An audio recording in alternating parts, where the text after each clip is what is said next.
Good morning. I am Dr. Athos Othonos. Athos is the small name, Othonos is the surname. I am the president of the Homeopathic Academy. Homeopathic Academy is a Greek homeopathic medical association, a non-profit association for doctors, dentists and veterinarians. This is a series of lessons,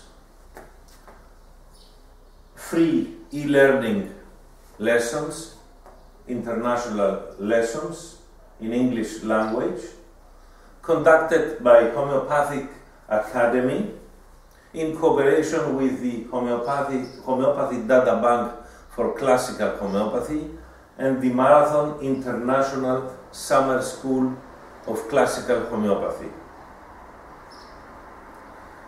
You will find more details in the web page of Homeopathic Academy and in the web page of Homeopathy Data Bank.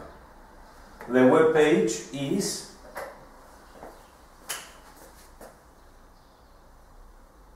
homeoacademy.gr www.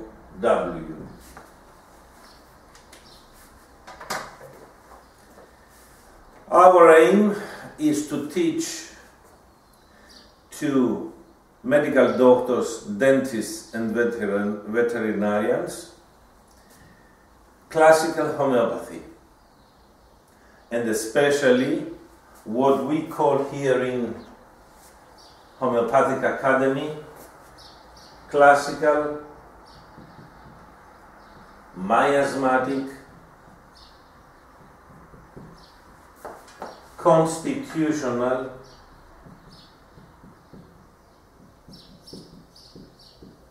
homeopathy.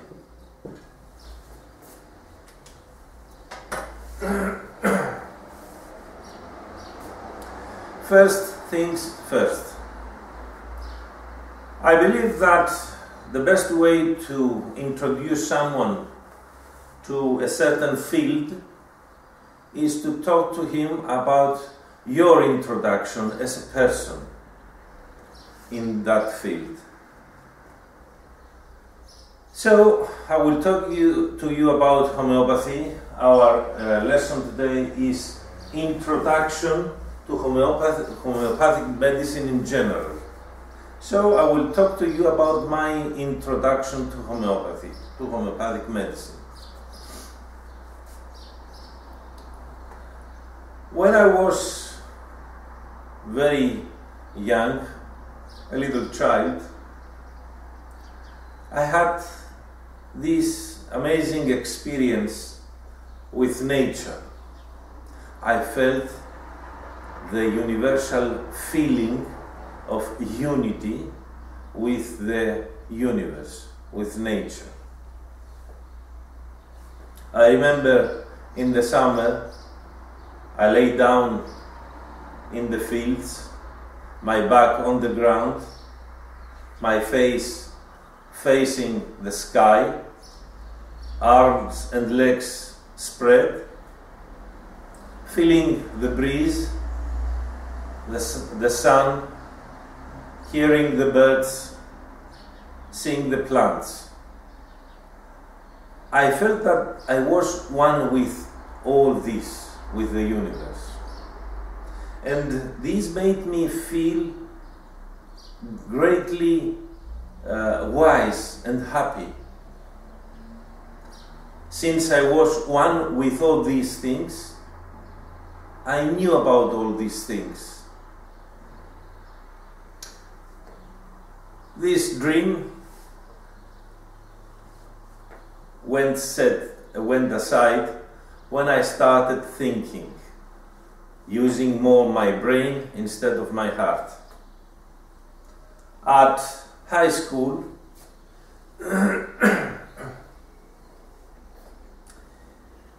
I got acquainted with physics chemistry, mathematics,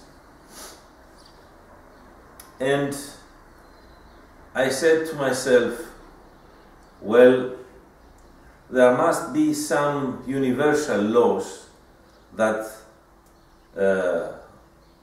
from which mathematical laws, laws of physics and chemistry or biology come from.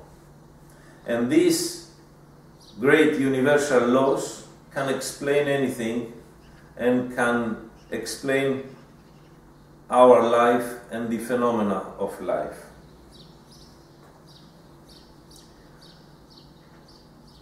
I wanted to become a medical doctor and to become a psychiatrist so as to practice psychoanalysis. I had read Dr. Freud's books and I was excited with psychoanalysis. As at first I was very much excited with science, and then I got excited with some political ideologies. Then I went to the University of Athens, the Medical School of Athens in Greece. I come from the island of Cyprus, and at the age of 20 years old, I was introduced in classical medicine.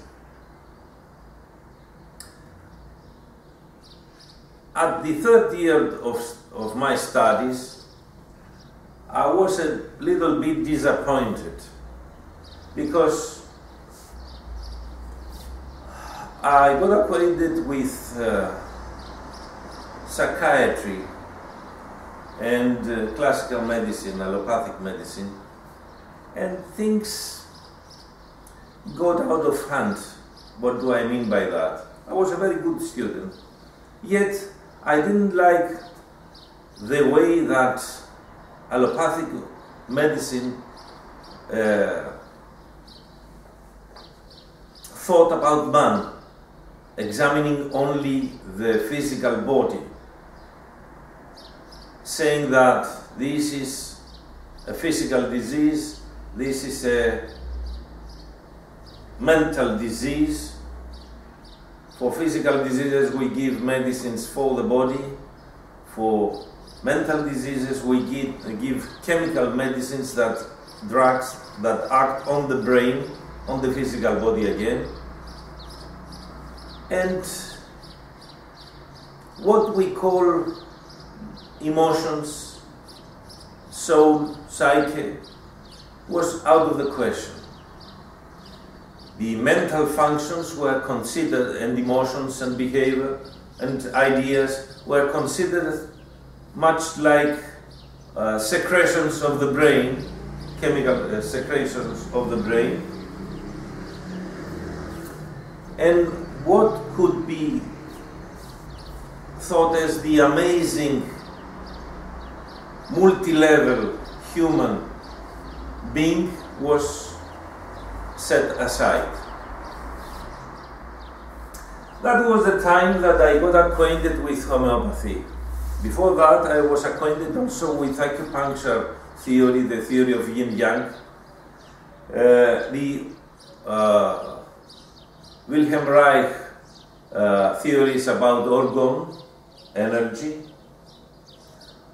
and as years gone by, I was also acquainted with the ancient Greek philosophy and several religions and philosophies.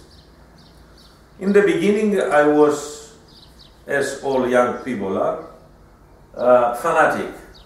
I said, this is the system that will explain the world and me as a person. Then I got acquainted with another system, and then with another system, and each time I got a little less fanatic.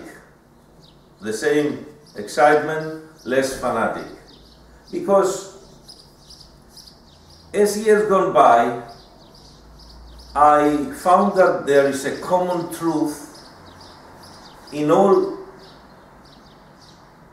scientific systems, in all religion systems, in all philosophical systems. Plutarchus, an ancient Greek philosopher, about 2,500 years ago, said a very wise thing. He said that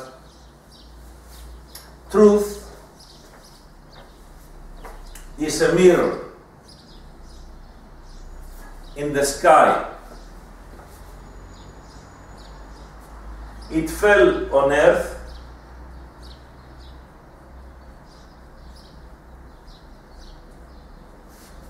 and broke into 1,000 pieces.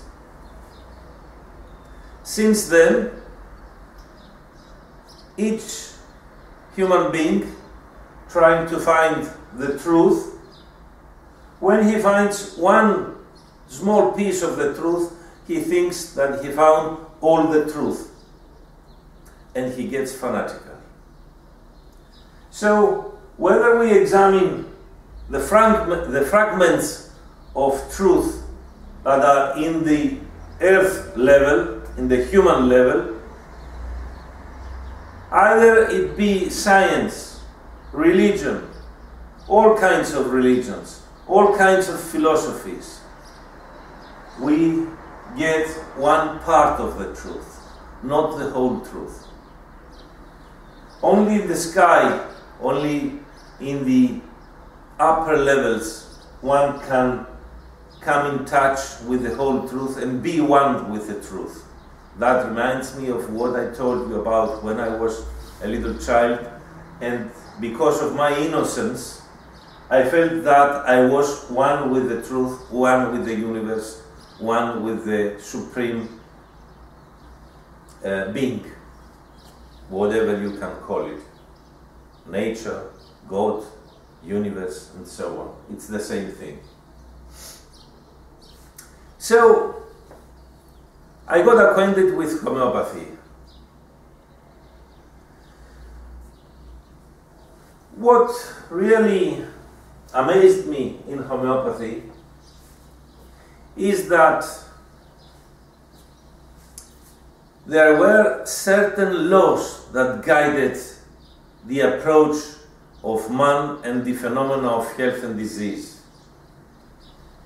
In classical medicine, in the allopathic system of medicine that prevails nowadays in Western countries,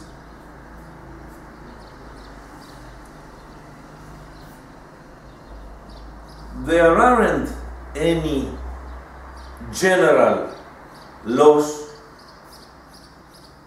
as there are in the theory and practice of mathematics, physics, chemistry, or biology.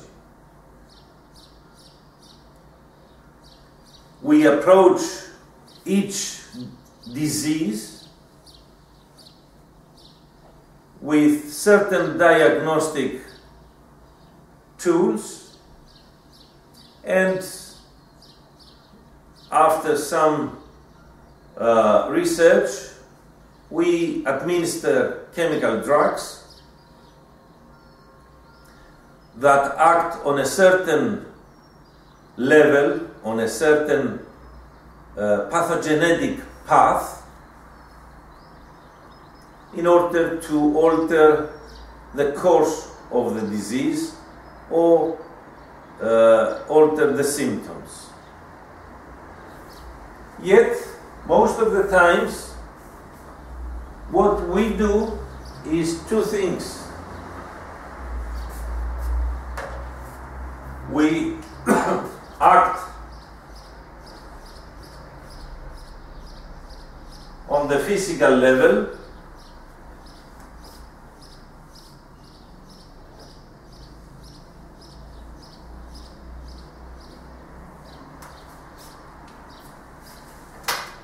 on the material level,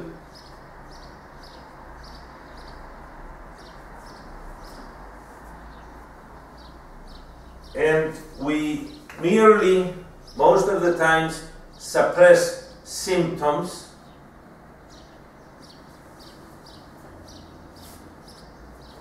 or suppress the disease in inner levels. For example, if you give an antibiotic, you suppress the mechanism of inflammation, which is a primary mechanism of the autoimmune system. If you give anti-cough medicines, you suppress symptoms. If you give painkillers, you suppress one symptom.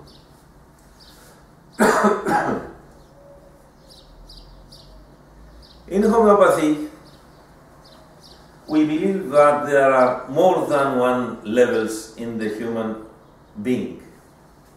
There is also the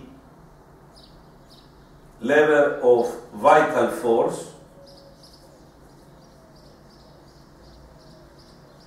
or etheric level, or for acupuncture, chi or ki, or prana, and so on. Then we have the level of soul,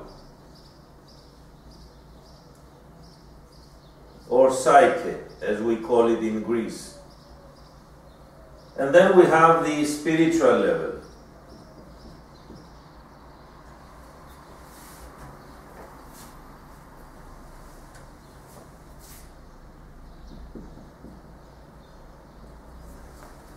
This is the whole human being. And right here, there is the lower energy level. This is the upper energy, and this is the higher and the lower energy. That is temperature, electromagnetism, energy, and so on.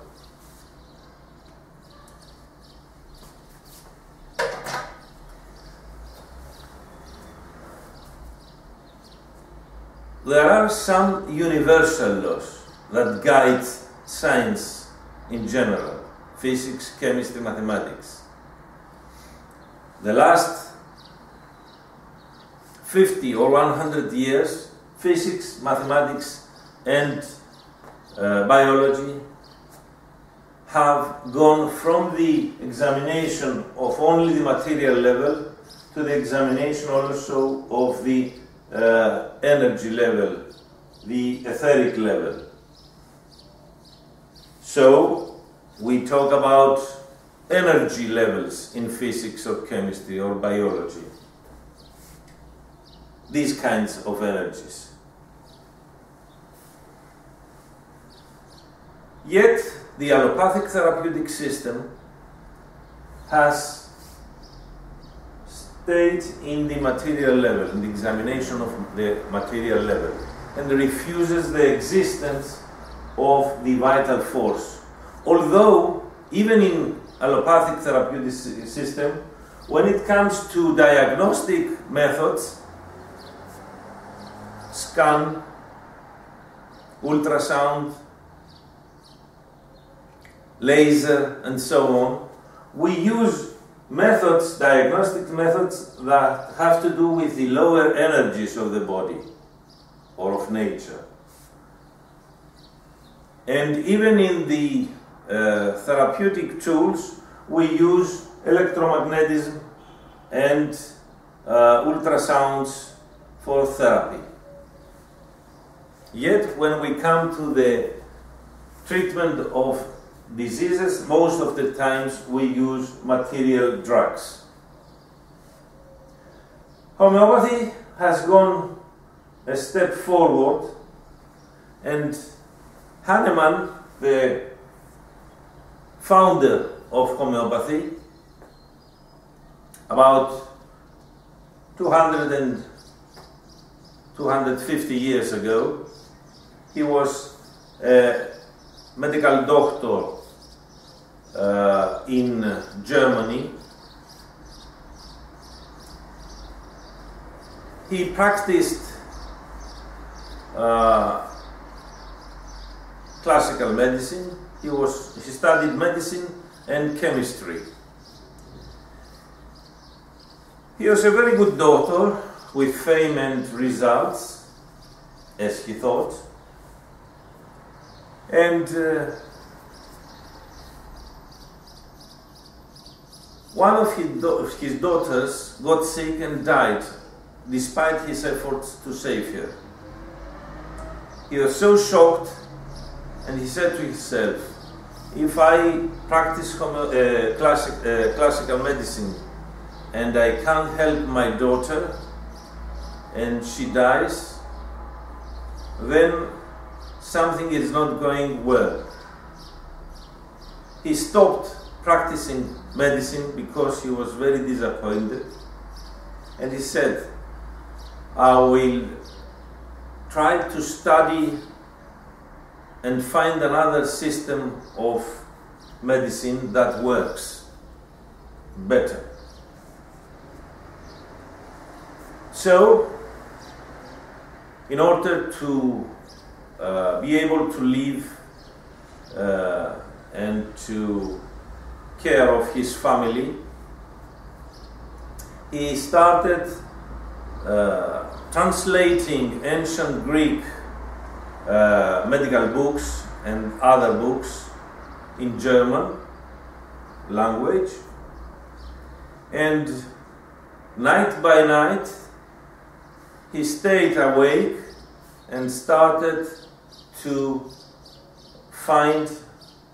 try to find a new system of medicine. When translating Hippocrates' medical books from the ancient Greek to German language, he came across with some ideas of Hippocrates that similar are cured by similar. And he said to himself, what does that mean? Similar can be cured by similar. He said to himself, I believe in God. I believe that man is not just a material body. I believe that there is also soul. And maybe there is an energy level. And maybe before one gets sick, there are some changes in the energy level, what he called vital force. And when these changes go far, then illness starts, and we have results from the material body and results from the soul. We have the physical diseases and the mental diseases, or psychological diseases. So, if illness is something that primarily affects the level of energy of man, then I must use similar therapeutic agents, energy therapeutic agents, to cure the illness in a primary level, and not the results of illness to the body or to the mind.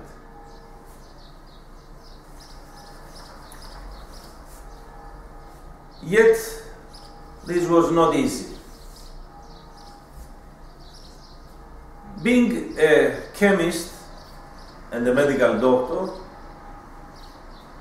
he started studying the pharmacologies of his times, and he realized that most of the doctors that were writing things about drugs were referring to previous doctors or ancient doctors or to their clinical practice without any kind of experimentation.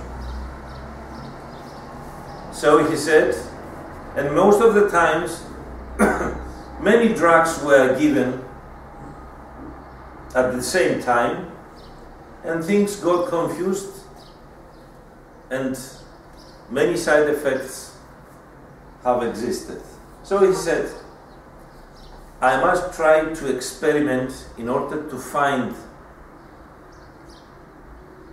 in order to prove the pharmacological properties of each and every medicinal plant or mineral to the human organism. And in order to have a clear picture, I have to experiment on healthy people so as to have those symptoms caused only by the plant or the mineral that I will give to the healthy man. Because if he is already ill, he will have the symptoms of the illness and the symptoms of the proving, of the experimentation. He called the experimentation he adopted as proving of the pharmacological properties of minerals or plants on the healthy organism. The experimental method that he introduced, do not be surprised, is nothing else but the double-blind trial. Double-blind trial that is used in the allopathic therapeutic system the last 100, 200 years. Double-blind trial. That's what makes homeopathy scientific. The data that we have in our materia medicas, in our pharmacologies, come from the experimentation, the scientific experimentation of the double or triple blind trial. What does that mean? Hahnemann thought and said, in fact, Hahnemann was the first to introduce this method in medicine in order to found the system of homeopathy. He said, I will take a healthy person,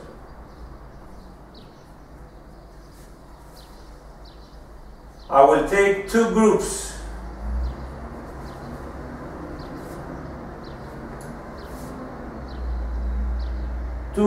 of participants in the experiment. And then we have another group, the group of doctors.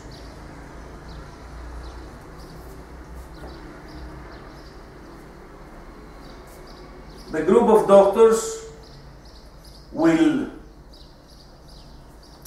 give to these groups of participants a certain mineral or plant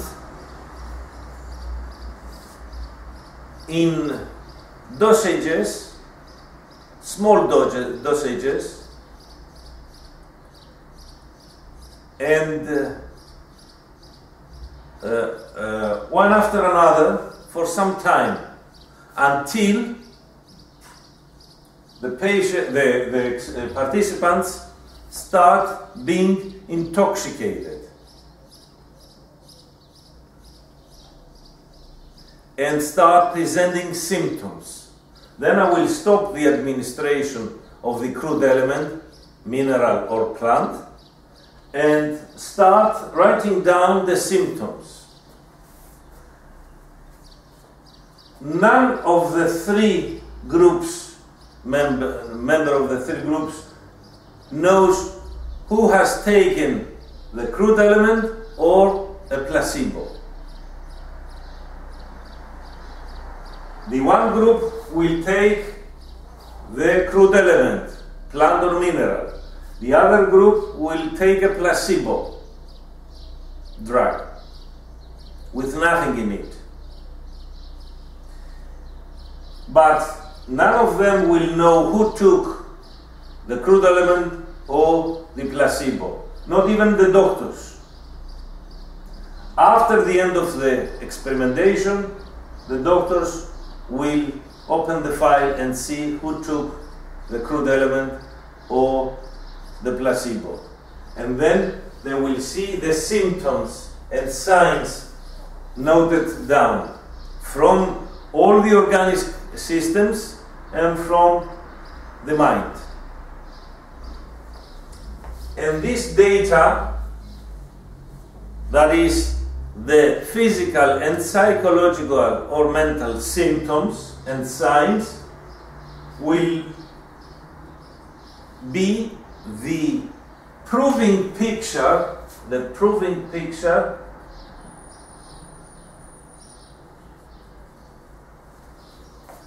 of the pharmacological properties of a certain mineral or plant to the healthy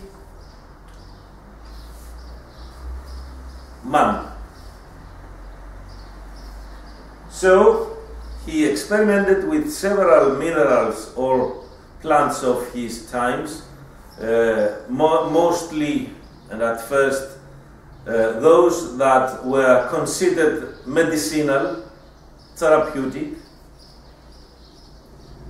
and he formed a materia medica, a pharmacology, a homeopathic pharmacology. We go back to the law of similars of Hippocrates, and he said that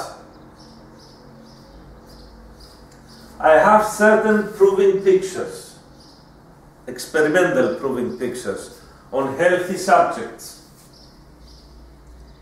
Do these proving pictures have a similarity with natural illness? Natural illness. This is, of course, not a natural illness. The proving pictures are artificial illness. Artificial. We have a toxicology picture. Artificial toxicology picture. And natural picture. Do we have natural illnesses that are similar to proving pictures, experimental pictures, artificial illness, toxicology pictures? Yes, we have. He found out that certain pathological pictures of common cold, of arthritis, and of all other natural illnesses, physical or psychological, have similar proving pictures.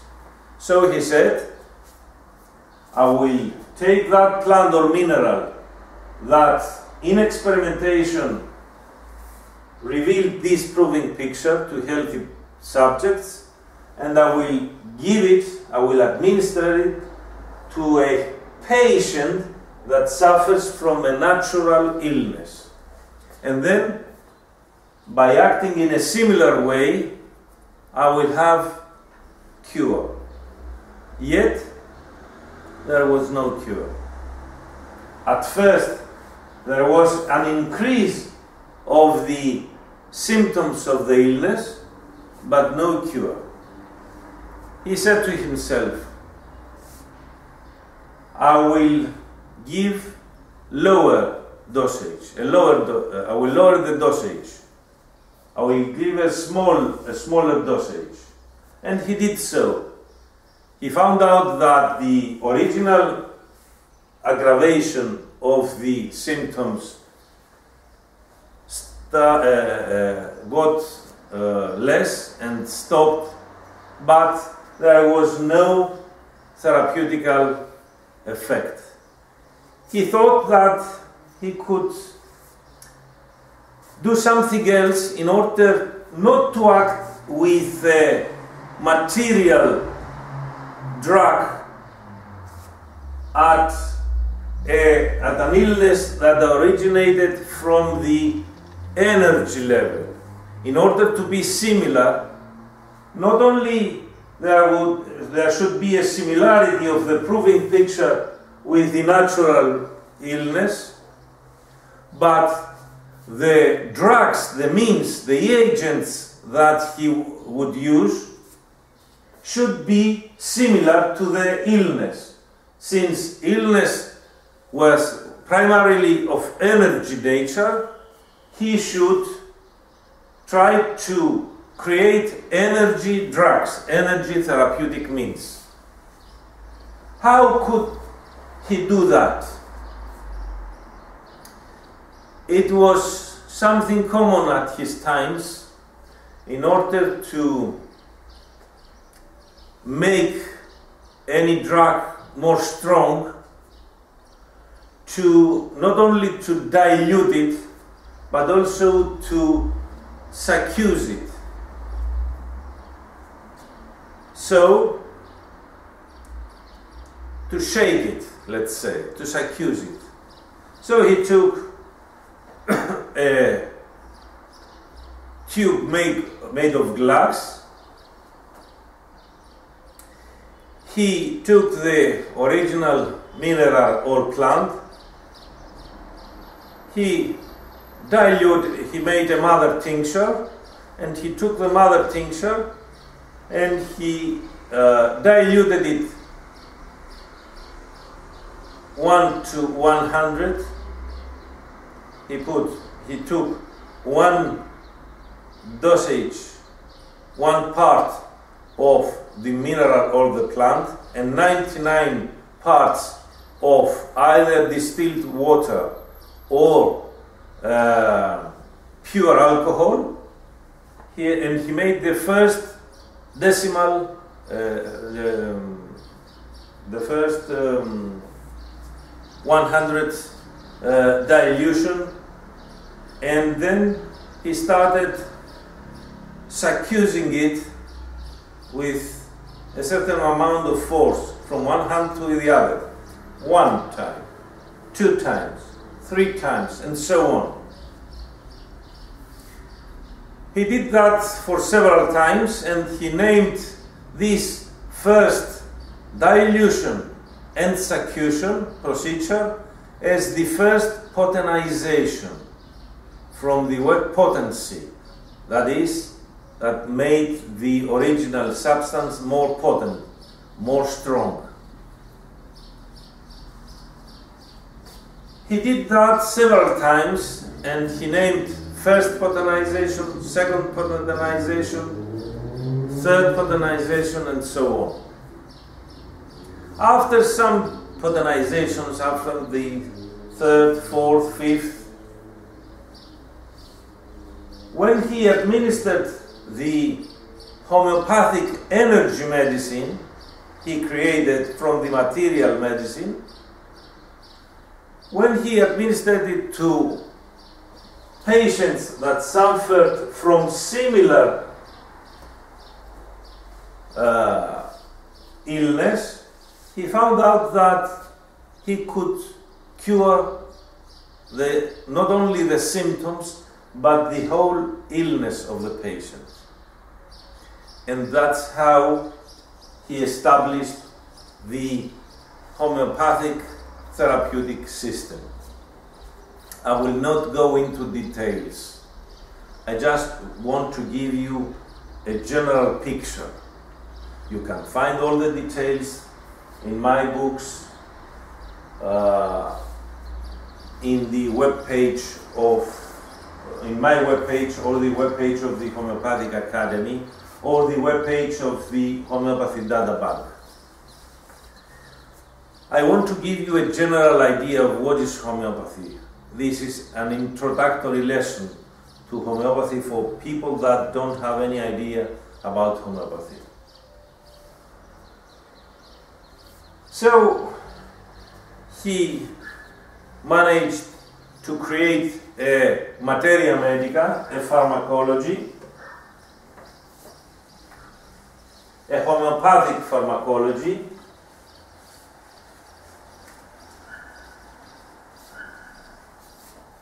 and from that time on,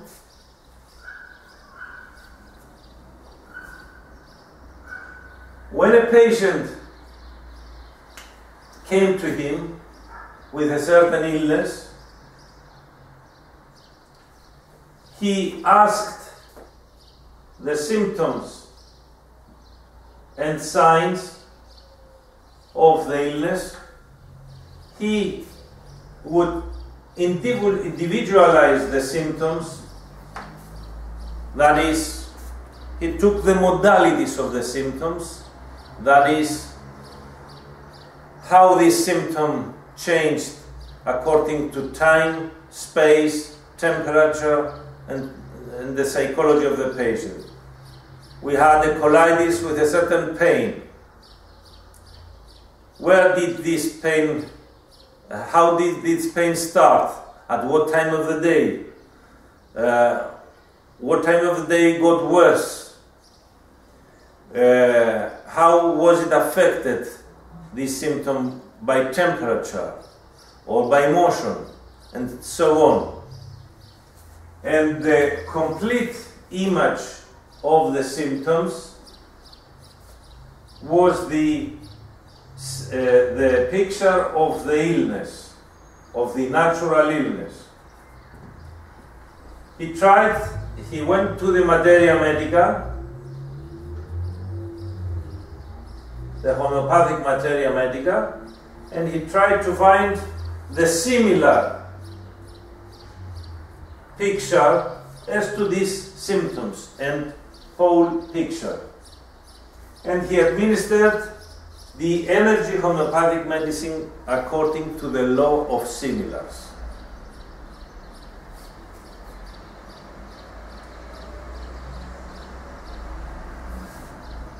I said before that homeopathy is scientific because it follows in its application universal laws, or to be more specific, homeopathic medical laws that come from universal laws. What are these laws that make homeopathy scientific? Apart from the experimentation with the double-blind trial, the proving method, we have several laws. These laws are not expressed by in a mathematic form. They are biological laws and are simple in their nature. The first law says that is the law of the whole. It says that human being is not simply material level.